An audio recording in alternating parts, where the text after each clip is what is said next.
क्या आपने कभी सोचा है, जिस इंसान को हम जला देते हैं या दफना देते हैं, क्या उसकी कहानी वही ख़त्म हो जाती है या फिर उसके बाद शुरू होता है सबसे रहस्यमय समय।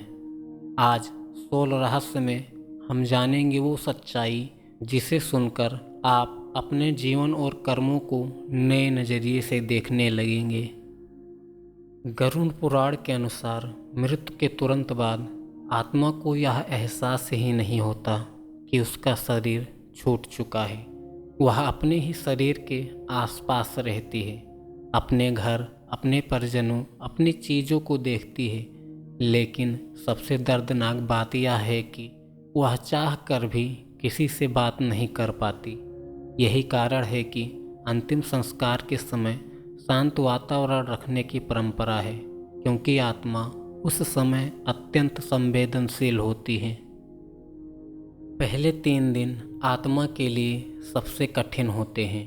वह बार बार यह सोचती है, मैं जिंदा हूँ, फिर कोई मुझे देख क्यों नहीं रहा है।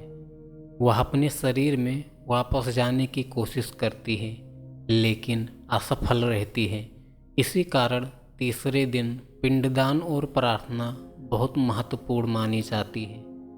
यह आत्मा को यह स्वीकार करने में मदद करता है कि उसका शरीर अब उसका नहीं रहा। चौथे दिन से आत्मा को अपने पूरे जीवन के कर्म दिखाए जाते हैं। अच्छे कर्म, गलत कर्म, दूसरों को दिया गया दुख। ऐसा कहा जाता है कि आत्मा स्वयं ही अपना न्याय करती है। यहाँ कोई यमराज नहीं, कोई दंड नहीं, सिर्फ आत्मा की अंतर आत्मा। यही वो समय है जब आत्मा समझती है कि कर्मों का फल कभी नहीं टलता।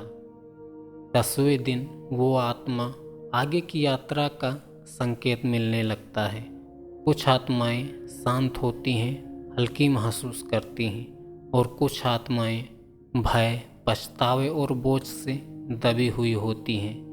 इसी कारण इन दिनों दान, दीपदान और ब्राह्मण भोजन का विशेष महत्व है। ये कर्म आत्मा की यात्रा को सरल बनाते हैं। 13वां दिन सबसे निर्णायक दिन। मान्यता है कि इस दिन आत्मा इस लोक से पूरी तरह विदा लेती है। अब उसे तय मार्ग पर आगे बढ़ना होता है, पुनर्जन्म, स्वर्ग या आगे का सूक्ष्म लोक। यही कारण है कि 13वीं को आत्मा की विदाई कहा जाता है।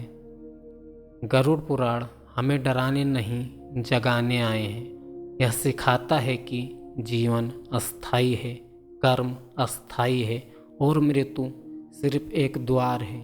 जो व्यक्ति सत्य, दया और कर्मों के मार्ग पर चलता है, उसकी आत्मा की 13 दिन की यात्रा शांत होती है। अगर आप चाहते हैं कि आपकी आत्मा की यात्रा कभी पीड़ा से न भरी हो, तो आज से ही अपने कर्मों को शुद्ध कीजिए। ऐसे ही रहस्यमय और सच्चे विषयों के लिए सोल रहस्य को सब्सक्राइब करें। अगली वीडियो में हम जानेंगे पुनर्जन्म कैसे होता है और आत्मा नया शरीर कैसे चुनती है। तब तक याद रखिए, मृत्यु अंत नहीं है, आत्मा की अगली परीक्षा है।